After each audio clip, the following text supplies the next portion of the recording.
Agradezco al Colegio de Abogados y a la Comisión la oportunidad de Derecho Público que me da la oportunidad de dirigir algunas reflexiones sobre el ordenamiento jurídico administrativo. Debo indicar que yo estoy aquí en mi condición personal, no comprometo a la Procuraduría, pero es claro que el honor que yo he tenido me ha permitido tener una visión del ordenamiento jurídico, tanto porque he tenido el contacto permanente con la función consultiva que todavía ejerzo, como porque día a día aprendo con los compañeros que están al frente del litigio y que con sus argumentos contribuyen también a esclarecer el ordenamiento administrativo y hacer aplicable la Ley General de Administración Pública. Lo primero que uno enfrenta a este nivel es que los institutos están siempre expuestos a una posibilidad de cambio. Y en el caso del derecho administrativo y del derecho público en general, la mayoría de ustedes no había nacido cuando ya se hablaba de la crisis de la mayoría de los institutos del derecho público, incluso de esa división tajante en derecho administrativo y entre derecho público y derecho privado. Esos elementos están ahí presentes y influencian nuestro ordenamiento. Yo quiero referirme a la estructura del ordenamiento y qué son elementos que están afuera y que lo influyen y pueden determinar la aplicación del ordenamiento. Esto.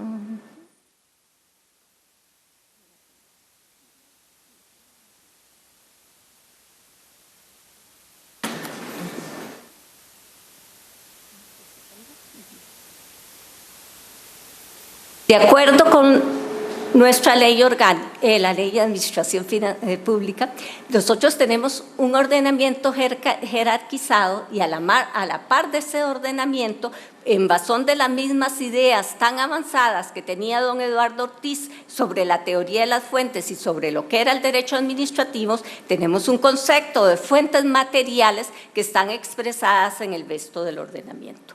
Conocemos la estructura jerárquica del ordenamiento jurídico administrativo y a veces dejamos de lado el último nivel, que es el nivel constituido por las normas inferiores a los reglamentos, normas que don Eduardo y en la ley general no menciona en forma expresa, pero que pertenecen al ordenamiento jurídico, en tanto se trate de reglas generales prescriptivas dirigidas a producir efectos jurídicos. Caracteres que hoy diríamos lo diferencian del llamado derecho blando, soft law, droit souple.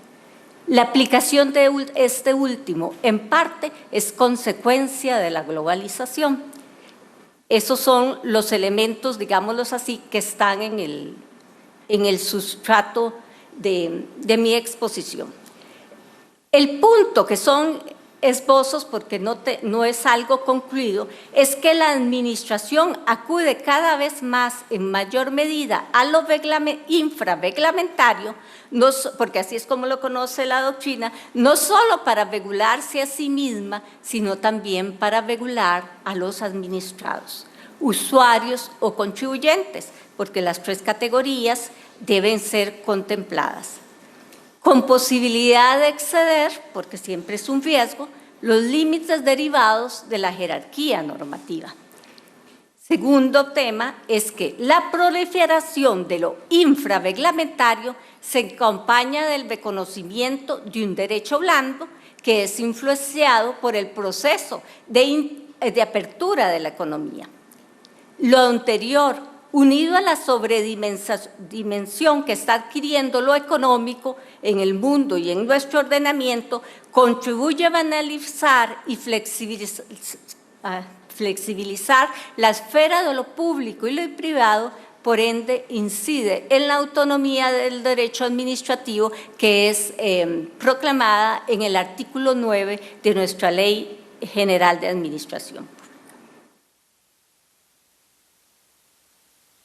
Lo infrarreglamentario alude a una norma jurídica diferente de los reglamentos ejecutivos, de los reglamentos emanados por los 8 poderes en materia de su competencia, los 8 reglamentos de organización y autónomos de servicio emanados por el Poder Ejecutivo, los estatutos y reglamentos de los entes descentralizados. Son normas por cuanto establecen reglas, regulaciones de conducta generales y abstractas de carácter prescriptivo. En ese sentido, el ejemplo de norma puede ser el dictamen. La Sala Constitucional había rechazado siempre el concepto de norma para referirlo a los dictámenes de la Procuraduría. Sin embargo, en una sentencia hace un cambio y dice que los dictámenes de la Procuraduría tienen carácter normativo y que de ahora en adelante, como tienen carácter normativo y son vinculantes, va a ejercer control de constitucionalidad de estos dictámenes, y los elementos que toma son el carácter vinculante, el carácter de generalidad y el carácter de abstracción.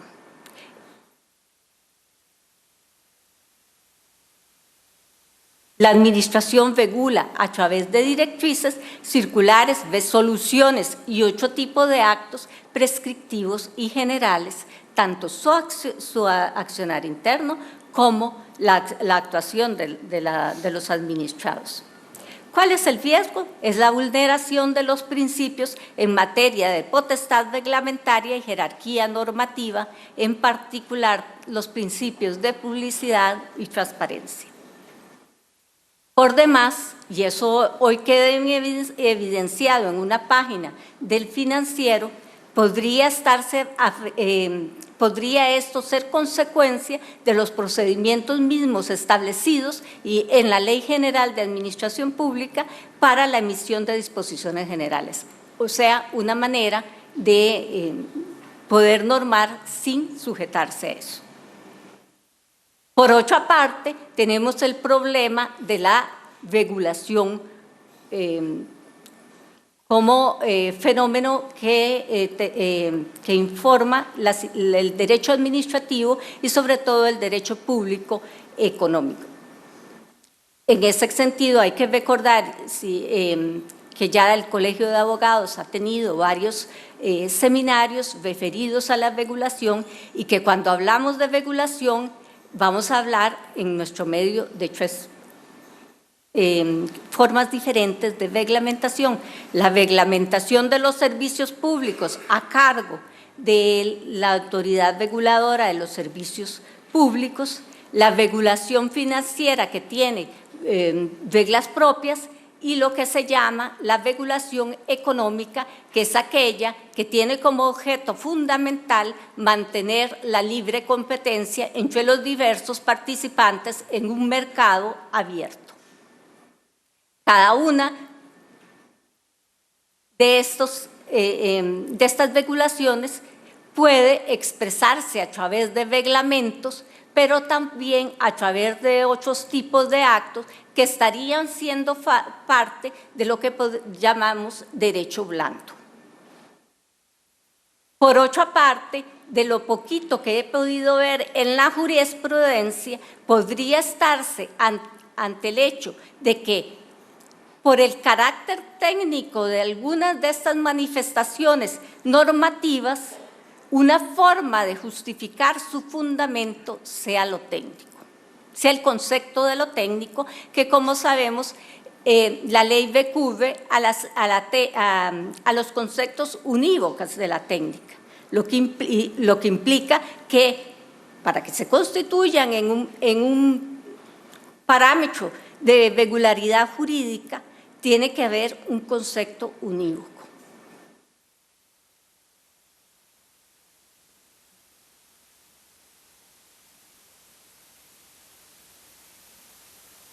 La doctrina no se ocupaba mucho de lo infrarreglamentario porque decía que estas no son normas jurídicas. Por lo menos en la época que yo estudiaba Derecho en Francia, se hablaba que esto era de ciencia administrativa. porque tenía como objeto sobre todo regular la gestión interna de la administración, cómo operaba, y eso no era derecho. Para nosotros, obviamente, que ese planteamiento no es totalmente aceptable porque la organización se regla también a través de reglamentos, por eso existen los reglamentos autónomos de organización. Obviamente que cuando nosotros mencionamos aquí lo infrarreglamentario, nos estamos diciendo que la categoría, esa suma categoría que hemos visto y estudiado siempre de diferencia entre lo que es un reglamento ejecutivo y reglamento autónomo de organización, no siempre calza. Hay una serie de normas jurídicas emanadas de la administración que no se ajustan a uno y a otro.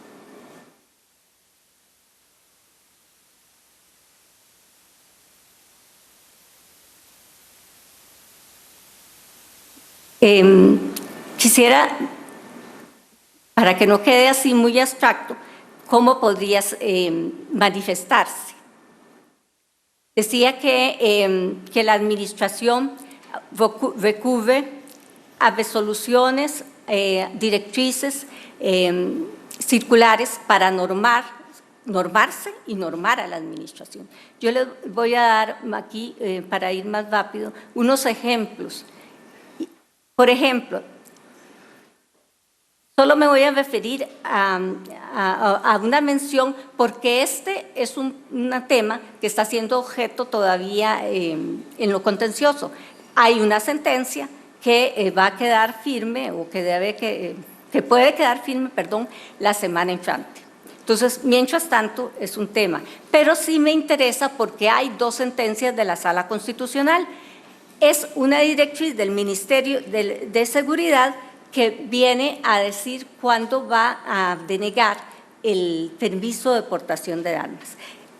A la base de esto está la conveniencia o no conveniencia de que se regule la aportación de armas. Yo creo que la mayoría de nosotros está plenamente de acuerdo en que haya una potestad discrecional de manera que la administración pueda verificar las condiciones de las personas y pueda, por ende, establecer si la persona es apta o no para portar una arma. En esta directriz se estableció que se denegará la inscripción y portación de armas de fuego a personas con antecedentes penales o policiales. La ley, en el artículo 40, se refiere a los delitos a las personas que hayan tenido antecedentes penales por uso de armas. El artículo, creo que es el 32 del reglamento ejecutivo, que es la norma que es apta para completar, aclarar la ley, dispone que que ante los antecedentes penales no se dará, ante los antecedentes policiales la administración podrá valorar si da o no. No obstante, esta directriz que es emanada del viceministro dice no hay posibilidad alguna. ¿Qué dice la sala? La sala dice que hay elementos técnicos, que hay, bueno, primero que todo, que no hay un derecho a portar de armas, que eso es indiscutible, nadie tiene un derecho a portar armas, que la administración debe valorar, también eso es permitido, pero pasa el argumento que hacía valer el accionante en orden a que se estaban modificando las normas superiores, la sala lo pasa y hace referencia también a elementos técnicos. La sentencia del tribunal, pues tiene que eso que la sala dijo, pues es una cosa juzgada constitucional. Y en consecuencia, hace algunas manifestaciones, pero eso, que haya o no haya una modificación del ordenamiento superior, es cosa juzgada. Uno de los ámbitos en que lo tributario, precisamente porque es una materia delicada y a veces muy compleja, recurre a lo infrarreglamentario, es el tributario. Y el tributario nosotros podemos encontrar resoluciones, directrices y circulares. Que, como les decían, pueden irse más allá de lo que el texto dice. Esta circular, que cito, que ya es tan vieja que a mí ya se me había olvidado, incluso que había tenido dispensa de casación, originó también un conflicto diplomático, porque aquí lo que sucedió es que la Dirección General de Aduanas emitió una directriz que venía a cambiar la clasificación arancelaria de unas mercancías, de puestos y lavadoras. Esa modificación se apartaba del arancel centroamericano y que es una norma de Banco Superior porque es directamente emanada de las disposiciones comunitarias en materia aduanera. El Tribunal Contencioso, obviamente, reconoce que hay una dirección técnica y administrativa en función aduanera, reconoce que el actor, que era la agencia, la Asociación de Agentes Aduaneros, se veía legitimado en razón de la afectación de su esfera jurídica, y él señala que hay una violación a las normas comunitarias y por ende a la jerarquía normativa establecida en la Constitución y en el artículo 6. Yo decía que esto genera un diferendo diplomático porque en razón de las normas que estaban envueltas, la agencia se fue ante la Corte Centroamericana de Justicia y la Corte se declaró competente, le mandó, pues notificó al Estado costarricense esa demanda, le dio traslado por tal pedazo y, como sabemos, Costa Rica no reconoce la jurisdicción de la Corte Centroamericana de Justicia.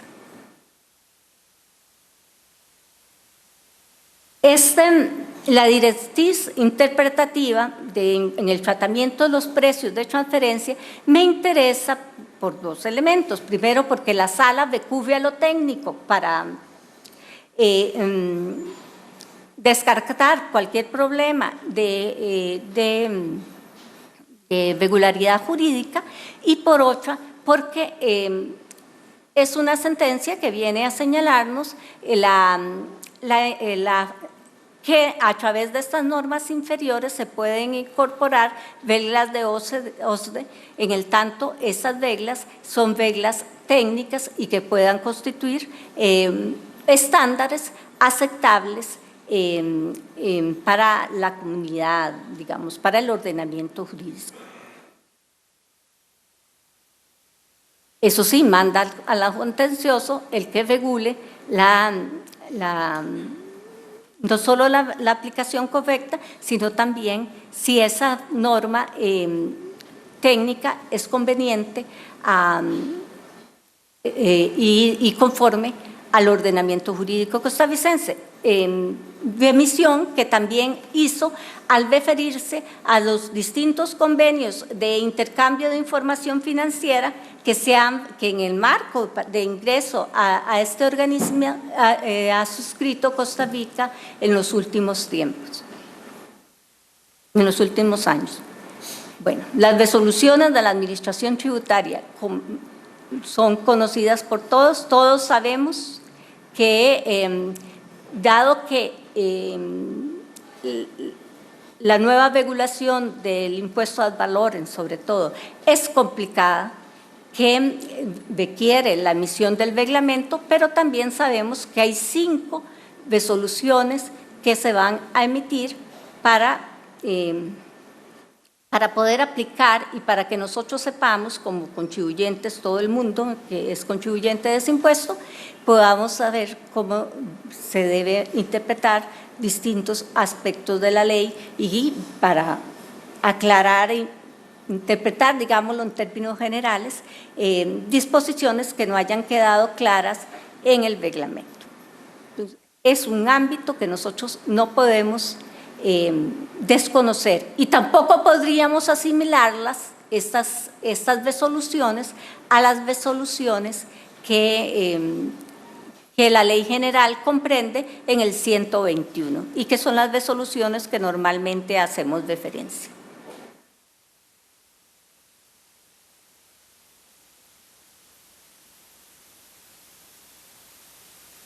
Un tema que genera problema es cómo se incorporan al ordenamiento jurídico costarricense disposiciones de derecho internacional. En el caso específico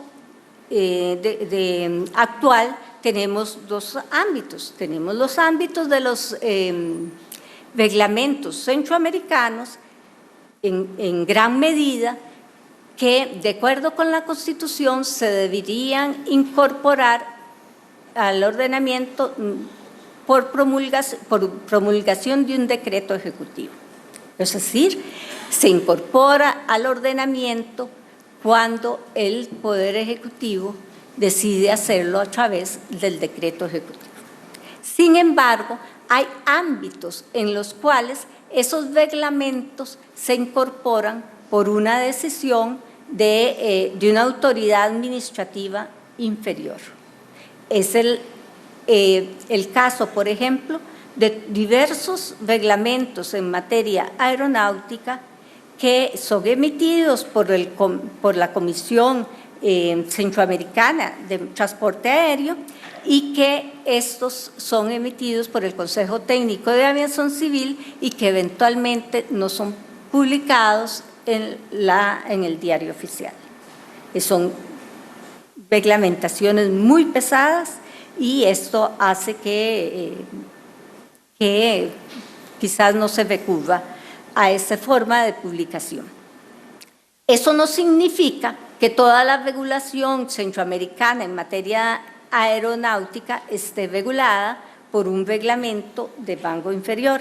Hay muchísimos reglamentos emitidos por decreto ejecutivo, y decreto ejecutivo también es la manera en que se incorporan en otros ámbitos del ordenamiento regulaciones centroamericanas en el ámbito de alimentos, en el ámbito fitosanitario, en el ámbito sanitario, etcétera. Pero esto me llamó mucho la atención porque yo he tenido consultas en materia de operación del aeropuerto y en general de regulación aeronáutica, y sí es complicado el tema. Y hablando de competencias o de regulaciones en materia de aeronáutica y de aviación, pues sabemos que a Costa Rica le bajaron la nota. Hoy publica el Financiero también una página en la cual establece el flujograma de la emisión de los reglamentos y señala un punto: el trámite es muy lento.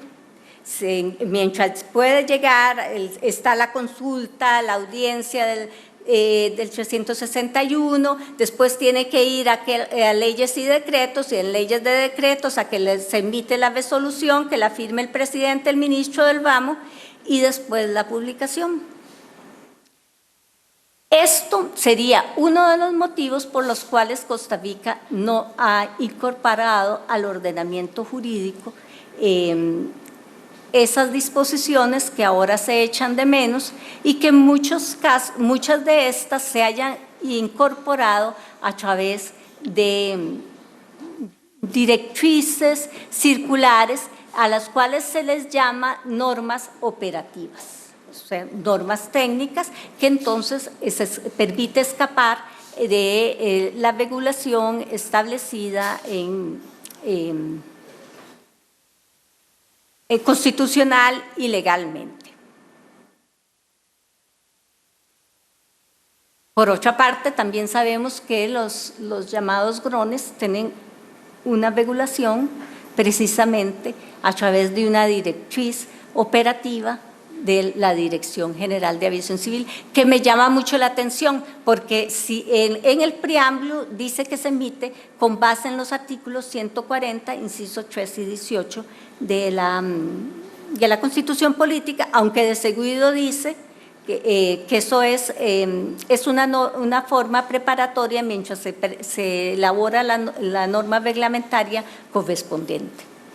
Es decir, como si fuera, que esa es una parte de una de las funciones que tiene el derecho blando, pero esto no es derecho blando, no lo podríamos llamar derecho blando.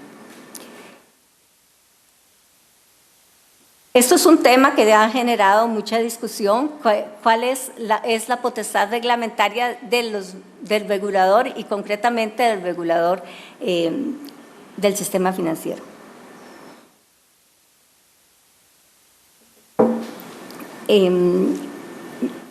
Como uno tiene cierta responsabilidad en cuál ha sido la estructura o la regulación que se ha emitido y cómo la Sala Constitucional ha emitido, yo aquí, y además ya ha habido un ámbito de discusión de parte del colegio en orden a estos temas de la regulación, sí quisiera señalar que se ha sostenido en doctrina que eso genera un ordenamiento sectorial que se aplica a las personas que están involucradas directamente en la actividad financiera y obviamente que toda esa regulación que se emite tiene como objeto mantener el interés público en la estabilidad, en la solvencia del sistema financiero y por ende del sistema económico en general y del país.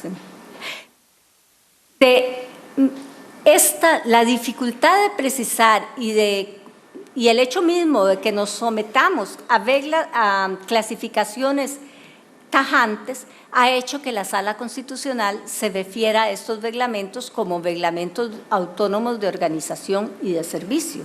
Y en realidad la función de una reglamentación en materia de regulación es otra completamente diferente a la del reglamento de organización y de servicio. Ahí no estamos, en primer lugar, que la idea de reglamento autónomo de servicio nos da la idea de prestación, de una serie de prestaciones por parte de la administración, ¿verdad? Ya sea que se esté regulando la relación de servicio de los empleados o bien la relación del usuario. Y en la reglamentación que se emite por parte de los reguladores, ese no es el objeto. El objeto es encuadrar la actividad para el cumplimiento de una serie de parámetros que van a determinar la actuación financiera y que se rige independientemente de que tengamos un operador privado o un agente público. Para mí estos son reglamentos que se encuentran en una categoría distinta a uno y otro y que tienen como objeto o que son de carácter prescriptivo en tanto que vienen a imponerse no solo a los operadores, sino a los diversos sujetos que intervienen en la actividad financiera que se trate. Quizás lo más claro es en materia de valores, porque está establecido que la regulación del mercado de valores le aplica a todo el mundo salvo al inversionista, ¿verdad? Pero el inversionista sí saca derechos de esa regulación. Son riesgos que se establecen, ¿verdad?, en un tipo de en esa regulación, que normalmente son muy técnicas. Es el mecanismo para establecer principios de operadores, de organismos internacionales financieros en orden a los distintos mercados financieros. Son susceptibles de lesionar ciertas esferas jurídicas. Nada más puedo citar ahora, porque ya hay dictámenes de la Procuraduría, que sí hicimos un deslinde entre lo que es el campo de regulación por ellos y el campo de la reglamentación ejecutiva, y se refiere a una condición de elegibilidad para ser miembro del Consejo Nacional del Sistema Financiero y de los superintendentes y intendentes, porque la ley establece como una condición para permanecer en el puesto el que esté al día en las obligaciones financieras. Y hay un reglamento que establece cuánto el común de los mortales incurre en mora, y para los efectos de ese artículo se había establecido que un plazo diferente. La Procuraduría señaló que el reglamento excedía el marco, que debía sujetarse a lo dispuesto al Código Civil, y luego se presentó una reconsideración. La Procuraduría mantuvo el criterio y sí señaló que si fuera necesario completar ese artículo para hacerlo aplicable, pues la competencia era del Poder Ejecutivo.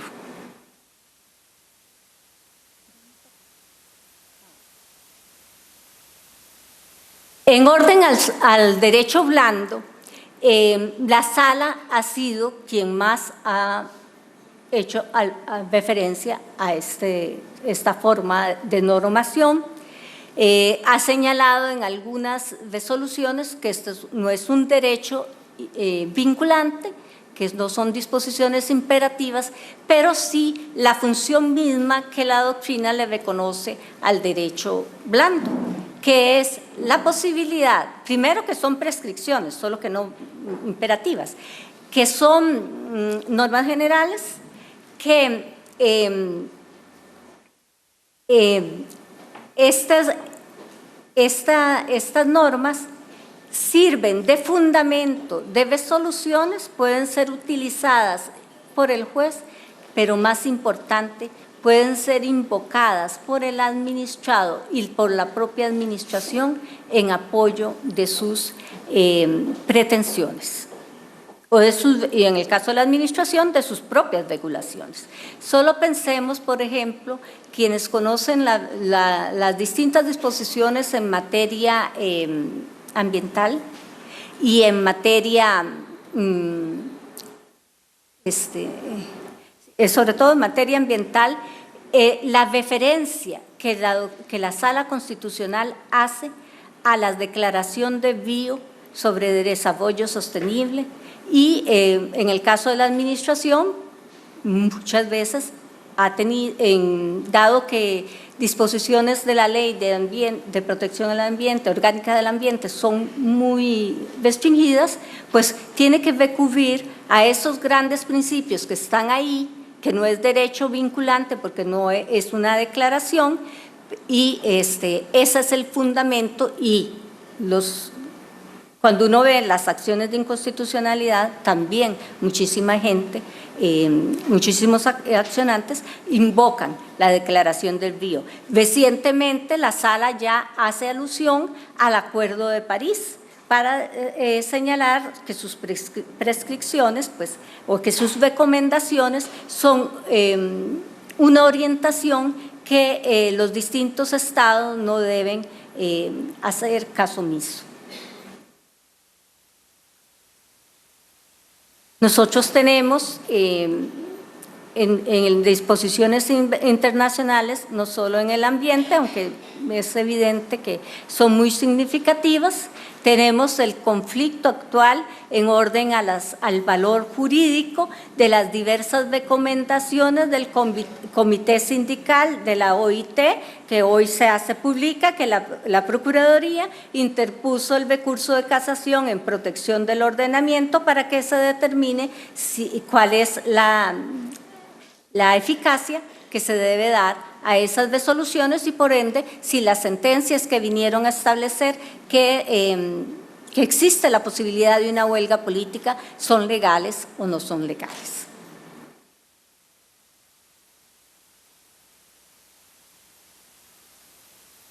todo lo que es la cita de que hace la sala a las recomendaciones de Gafi en materia de lavado y narcotraficante, a los principios de Basilea, que ahora últimamente los ha estado mencionando también, para establecer también la regulación que existe en materia de autodeterminación informativa y la protección de los datos crediticios.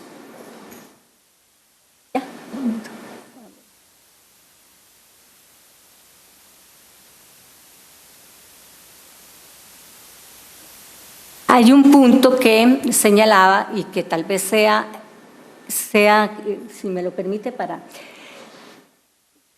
lo que podríamos decir que es el aspecto fundamental es cómo se nos está modificando el ordenamiento. El ordenamiento, si vemos la ley general, ya contenía que había parte de la actividad que se regía por el derecho privado. Ya en los 90 la sala vino a decir que el régimen, por ejemplo, en materia de empleo público era un régimen mixto, que no había en el caso de las empresas públicas. Esa suma divisio está ahí cuestionada.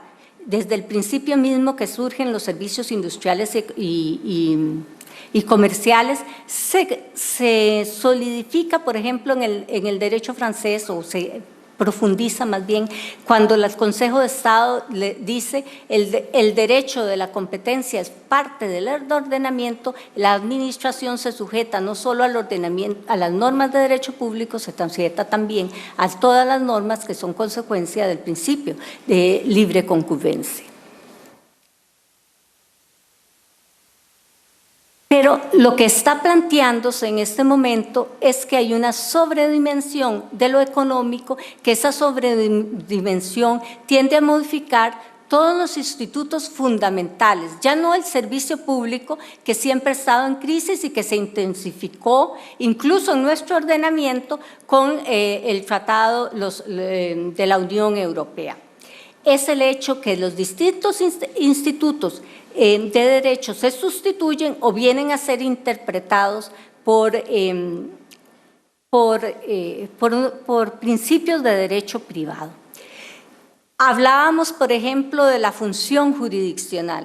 La Procuraduría, que es una gran defensora de la función jurisdiccional a cargo de la jurisdicción contencioso administrativa, por ejemplo, si bien ha reconocido que la administración puede recurrir al arbitraje, sí ha señalado que son determinados ámbitos que pueden ser objeto, y lo ha visto como una forma de excepción, porque el juez natural de la administración es el juez contencioso administrativo, de la misma forma que el juez competente para regular las relaciones de empleo público es el juez contencioso administrativo. Para emplear la fórmula de la Sala Primera, la única jurisdicción que fuera de la Constitución constitucional tiene su asidero directo en la Constitución y es la única norma de la Constitución que dice que hay función administrativa y que eso pues es un gran elemento para que podamos sostener o construir una teoría de la función administrativa como distinta de la función de la actividad privada. Hay una desconfianza de lo público, uno ve como operador jurídico. En mi caso yo lo veo con preocupación, pero aunque uno ya esté saliendo, le preocupa cuál es el derecho, veo con preocupación que instancias externas no solo manifiesten su desconfianza tradicional hacia la Asamblea Legislativa, que eso se ha mostrado en algunas figuras jurídicas y en el caso de los organismos financieros, en su molestia porque haya que recurrir a la aprobación legislativa de préstamos, sino que ahora impongan en los contratos que se deba recurrir al arbitraje y no a lo contencioso administrativo. Hay puntos que todavía yo creo que van a generar mucha reflexión. La ley de sostenibilidad financiera, que introduce el concepto de estabilidad financiera directamente en nuestro ordenamiento y con una clara influencia, pues va a marcar cómo va a evolucionar el derecho administrativo y sobre todo la administración pública en los últimos años. Yo les agradezco mucho la atención y les pido disculpas por haberme pasado.